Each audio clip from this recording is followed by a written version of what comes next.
Hey everyone, welcome to Onwards with Dr. Danielle Clark. I'm Dr. Danielle. Thanks so much for joining in. We have a special guest with us here today, Vicky Edgerly, and we're here to talk about finding joy after multiple losses.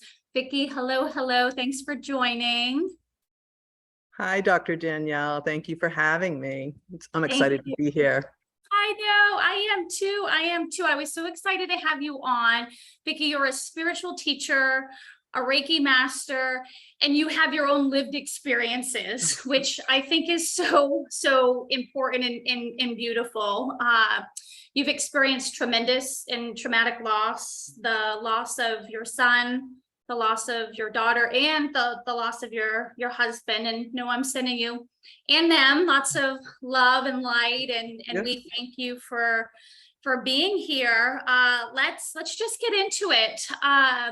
Tell us about you and what you're up to, and I'd love for you to make sure at the beginning everybody knows how to access you, and we'll make sure we give them a reminder at the end.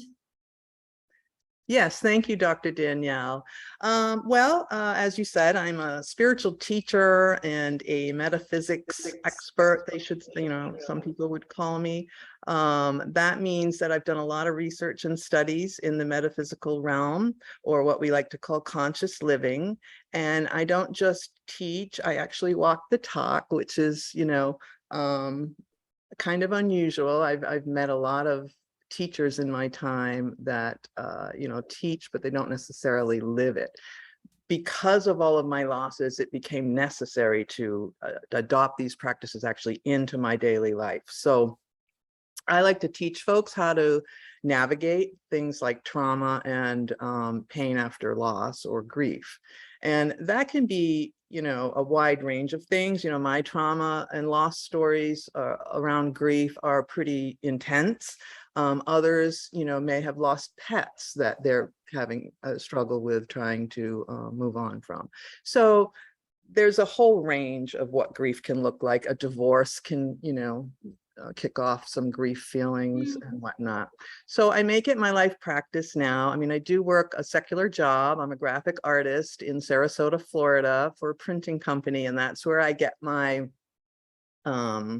community with my fellow coworkers, and I get to do a fast-paced kind of fun, intense work experience, and that also pays a lot of my bills. But my love work, or my passion work, of course, is working with grief and grievers. I like to write about it, so I do have a blog. You can access me and all of my offerings at my website, which is whiteelephantwisdom.com. WEW, whiteelephantwisdom.com.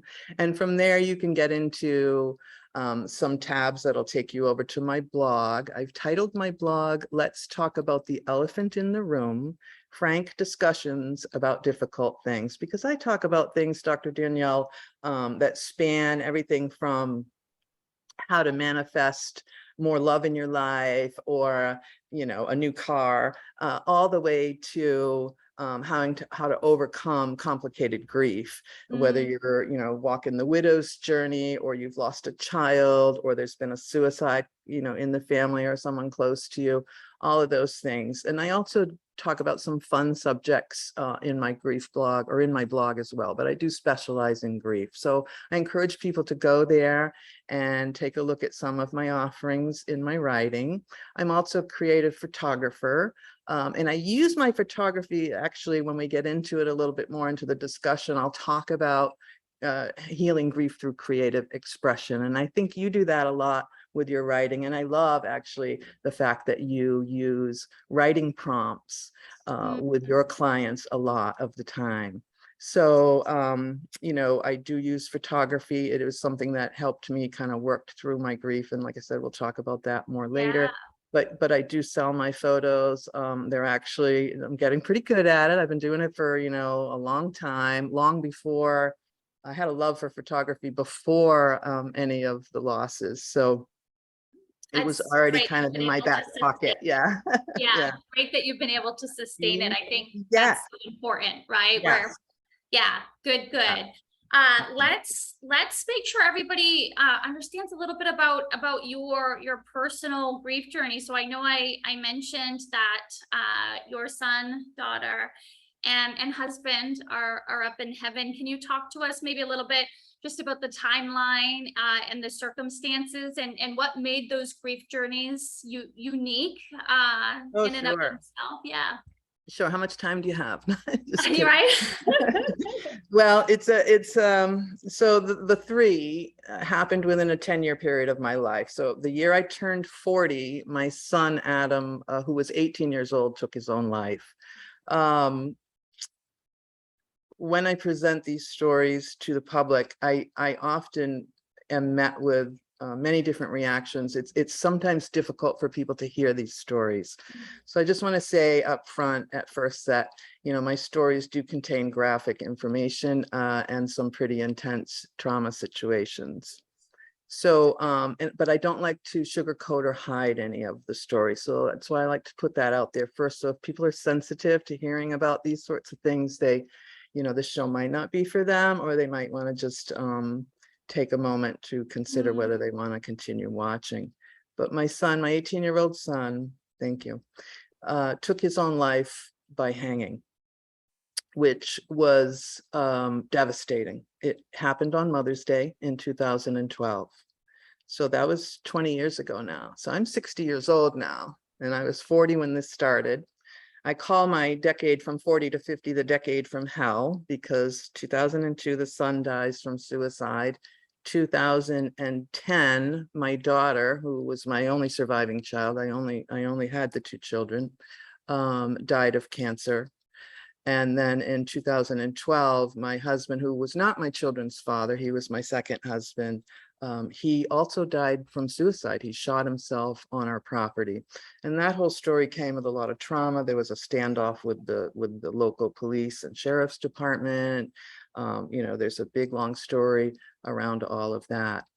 Each one was very, very different. And, I have to say, I was a different person as I went through each one.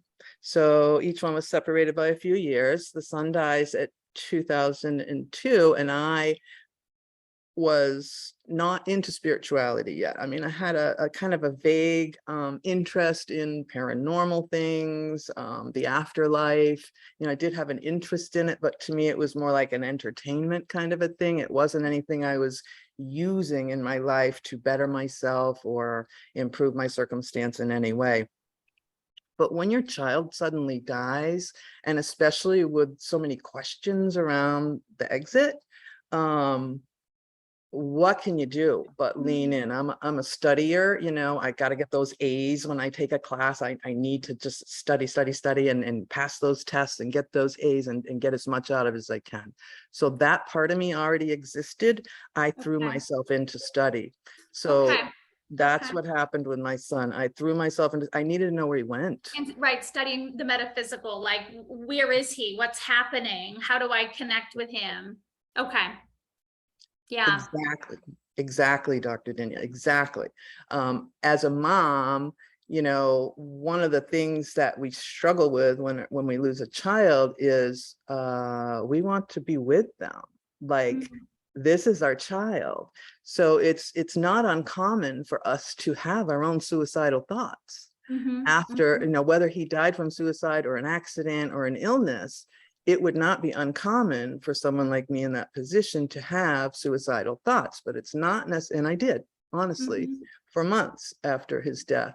But it wasn't a traditional suicidal mentality. It was more of a, where is my boy? Where is my child? I cannot reach him. I need to get to him. I need to get to him. I need to know he's all right. I need to help.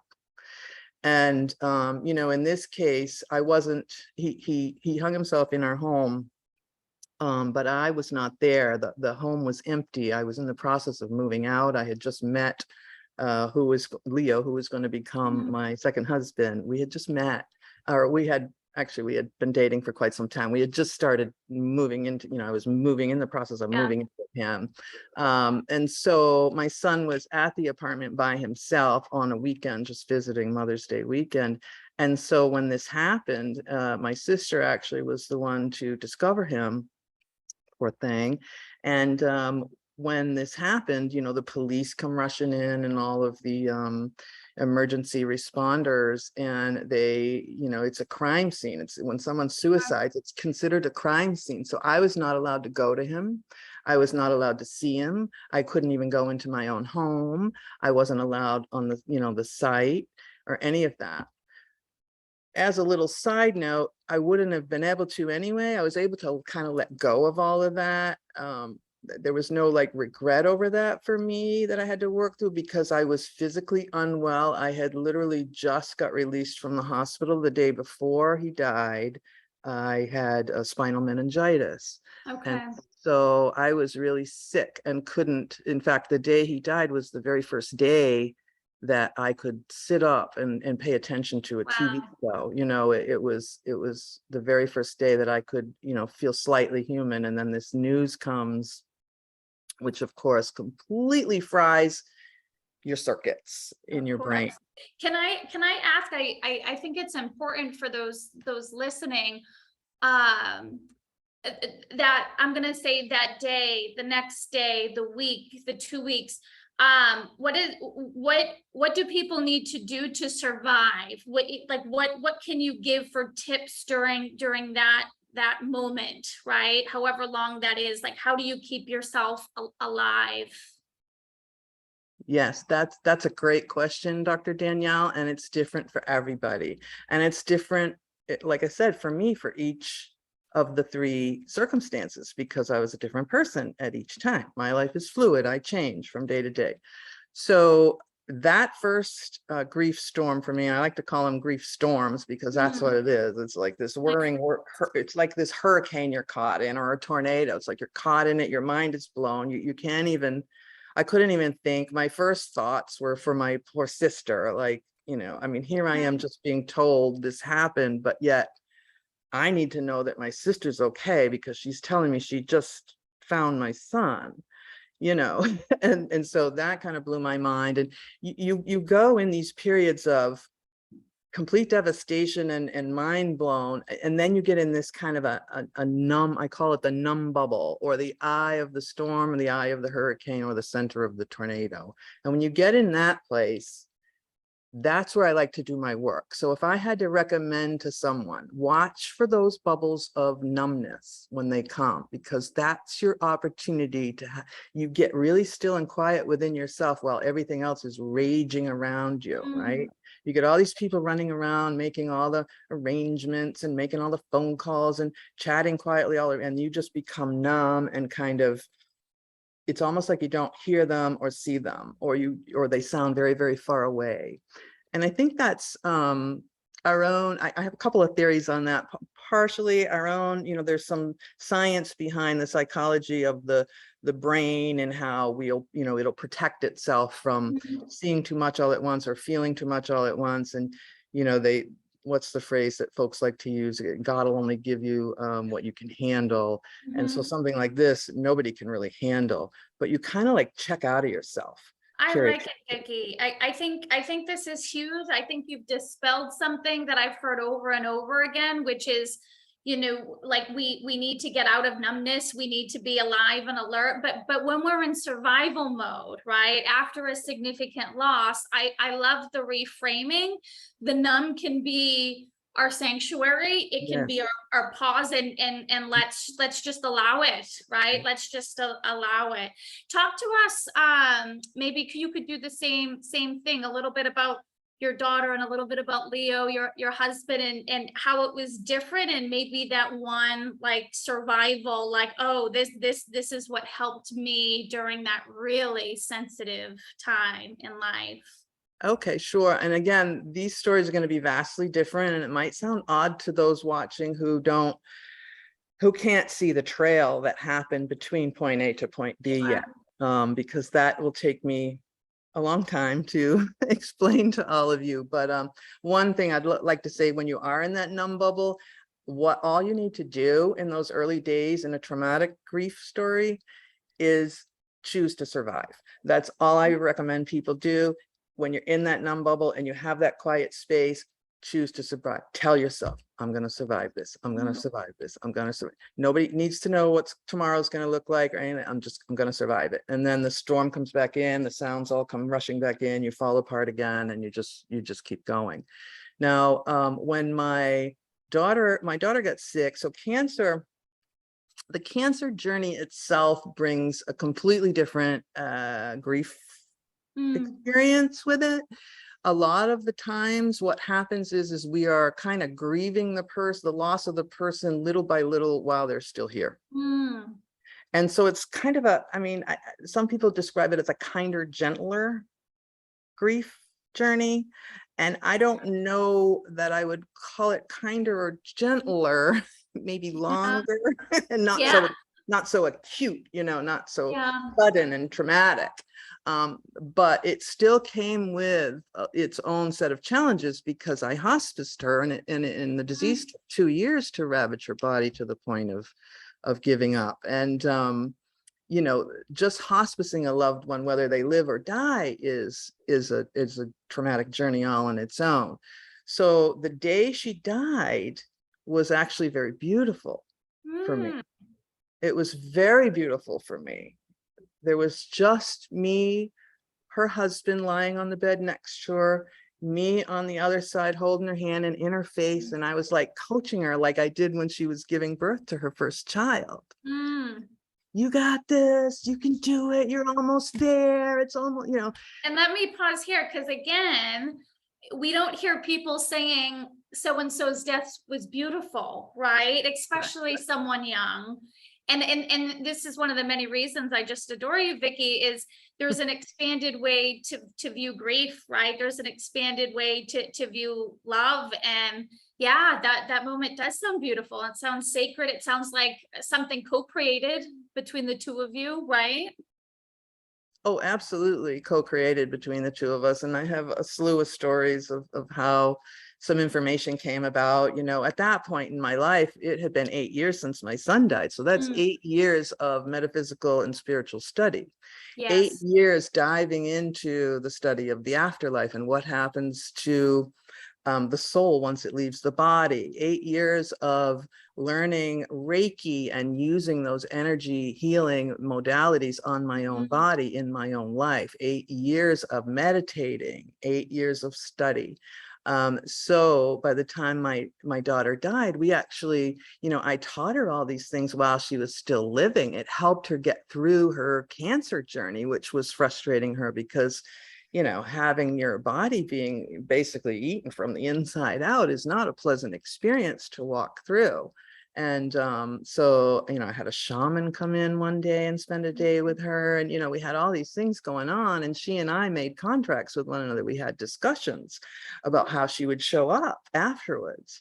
And she shows up. Hold on. I need to slow this one down, Vicky. So she's alive. And you're telling her, hey, kid, this is how you're going to communicate with me in heaven? Well, everything is by free choice. I don't tell anybody, No. but I invited her. I would always ask her, would you like to know about spirit animals? She was very interested. And so I taught her about, my background is, I love shamanic work. So all of the old native ways and the working with Mother Earth and the spirit guides and the spirit animals. And so she wanted, and I had some training by then, some basic shamanic practitioner training, so I could do what we call journey to the lower world, and I could retrieve a volunteer power animal for her and bring it back to this earthly plane and blow it literally into her heart chakra. And we did that. I asked her if she wanted that, and she said she did, and she got a raccoon. Oh, and how so sweet. so she shows up as a raccoon for me. That's what I was getting to. So there was an agreement though with the two of you here, right? About like, hey, this is how you're going to communicate when you're in heaven. And so today you see her, you feel her as a raccoon sometimes, depending on what sign or synchronicity. Talk about that. Well, yeah. So nowadays, I'm 60 and I've been living with this for a long time, and I've honed my skills. So I can literally just talk to her now. Okay. I don't necessarily need the raccoon, but she still uses the raccoon frequently, actually, when I'm not paying attention, or Okay. when I'm being stubborn and I see you, I hear you, but I'm going this way anyway, Yes. Right. and then Been there myself. but there's one, I mean, I've got dozens of stories. I'll just give you one that was really fun. Before I sold my house out in Center Barnstead, this was in New Hampshire, up in New England, before I moved to Florida. We had a beautiful property out in the woods, and I had this barn, and we had wild cats. We had barn cats. They were Maine Coon cats. They were beautiful cats. I called them Kitty 1 and Kitty 2. And I had this galvanized trash can that was full of cat food. And I would, they were just wild cats. I would go outside and feed them out by the barn. And my sister was visiting one day, and I was walking her out to the driveway when she was leaving. And as she was starting to get in her car, we were talking about Tiara, my daughter. We were talking about her. I can't remember what we were saying. I'd have to ask her, but I just remember the event because it was hilarious. We're talking about her. She follows me over to the barn. I'm talking and talking, and I'm just absentmindedly lifting the lid of the trash can. I stick my hand in to get the scoop to feed the cat. And my hand encounters something furry, wiry fur, and I hear a hiss. And I jump back, and this raccoon pops up out of the can, looks at my sister, looks at me, and then leaps out of the can and runs away. And I'm looking at my hand, waiting for the blood, waiting for the pain, because you can't grab a hold of a raccoon without it biting you or scratching you, but there was nothing. And it was just, we just looked at each other and we're just like, really, dear? Love it. That's a beautiful. Well, she has a really story. warped sense of humor. So when she sends the raccoons, they're usually dead, Oh or gosh. oh yeah, She sends really morbid raccoon images to me. Yeah. Mm-hmm. Oh my goodness. Funny. Oh my goodness. And let's talk So about Leo. So I'm looking at time. I want to make sure we have a yeah, chance to squeeze it take all care in. of the whole story. So same Sure. thing about Leo, where you're at, and some of those unique survival tips or ways in which you were able to navigate your grief that you think others could benefit from. Sure. So Tiara's grief was different, as we said. Leo's grief, it was not as it was sudden, but not as shocking as my son's death, because there was a 2-hour long phone conversation. There were some struggles, basically, to be authentic and truthful about the story. I had left the home because I was feeling unsafe there. There was alcoholism, there was abuse. And if anyone knows anything about, a lifelong alcoholic, their disease progresses as they age. And Leo had gotten into his 50s, and every time he goes on and off the wagon, there would be a progression of the disease, and the disease was taking its toll on him physically, emotionally, spiritually.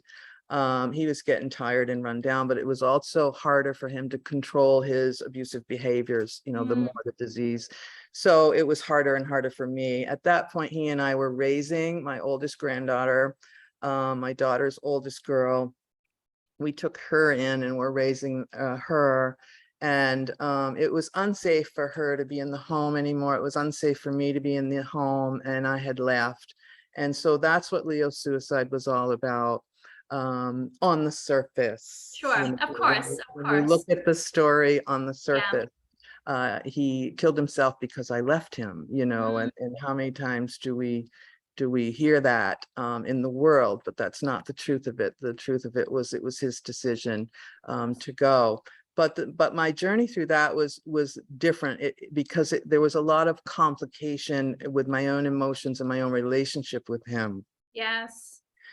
but there was still, even though I felt unsafe in the home, I still loved this man dearly. I mean, he was the love of my life. And, you know, the opposite side of him was just as brilliant and huge as, you know, he was like yin yang, a poster child for yin yang. But I love the light side of him.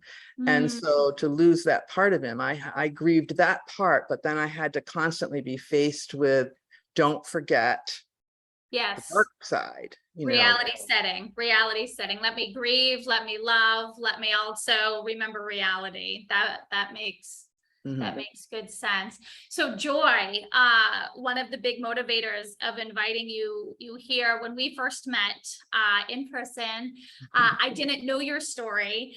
And I just remember instantly being attracted to your bright light when we were walking the Tampa River Walk. And I was like, she's so fun. She's so lighthearted. She's so spunky and witty. And as we're walking, you start giving me this story. And I'm like, and she's holding so much joy, right? And she's holding so much joy. And you've shared pieces of that, but talk a little bit more about purpose and joy, right? Your photography, the ways in which that you help others on their grieving journey, because I know all of your unique grieving has very specific, well, this worked here or this worked here, but a common theme from talking to you is I've found purpose and I've found joy in all of these stories. So give us the secret sauce, even though there's no secret sauce. We'll just call it that. There is secret sauce, and it's one word. Okay. Perspective. Ooh, okay. I like it. Now, you take that one word, but that's the one word. So that's your anchor. That's your home plate. That's your home base. That's your, you know, just keep reminding yourself to take a look at perspective. So I think everybody's probably heard or familiar with, I can't remember if it's the Apache or the Comanche tribe, whatever Native American tribe it is who originated this story from, but there's a story of a grandfather, an elder in the tribe, talking to his grandson, and the grandson is, he's teaching the grandson about how everybody has two wolves living inside them, the white wolf and the dark wolf. And the white wolf represents everything that's light and beautiful and loving, and the dark wolf represents everything negative and toxic and, harmful.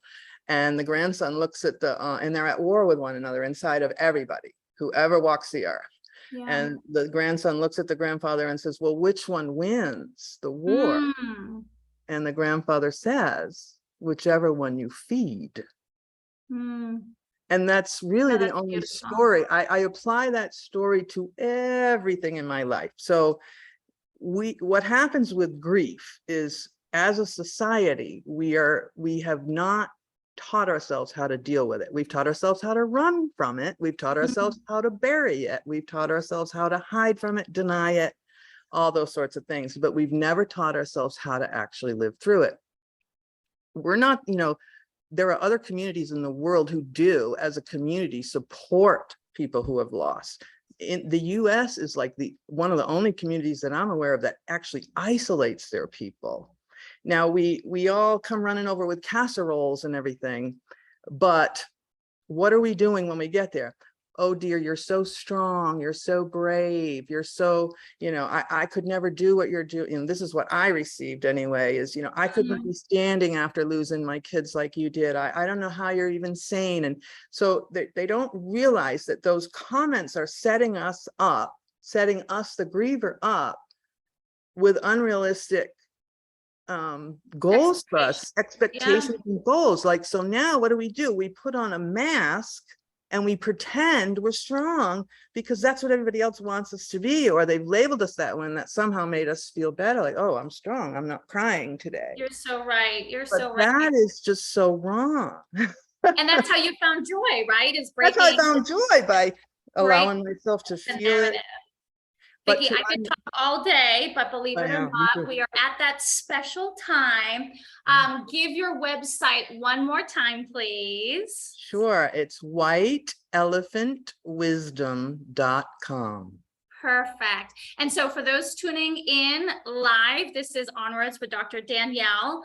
We are here live every Friday, 1 p.m. Pacific, 4 p.m. Eastern Standard Time. If you're watching this recording, that's okay. It's the same good information. It's the same good energy. Vicky, thank you so much. It's been amazing. We're going to have you hang out for those who are here in the live audience for Q&A. For those watching the recording, try to come for a live audience taping so that way you can have Q&A with me and or our live guests. Next week, we have Kate Stakem. She is a licensed therapist. She is going to be co-hosting for the episode, and she's going to be giving us tips on how to cope in a hectic world. And one of the things I'm really excited to learn from her is she's going to be talking about progressive muscle relaxation techniques, which I can't wait to learn more about. So with that, I'm sending everyone love and light, and want to remind you, it is the cracks in your heart that let the light shine in. All right, be well, everyone.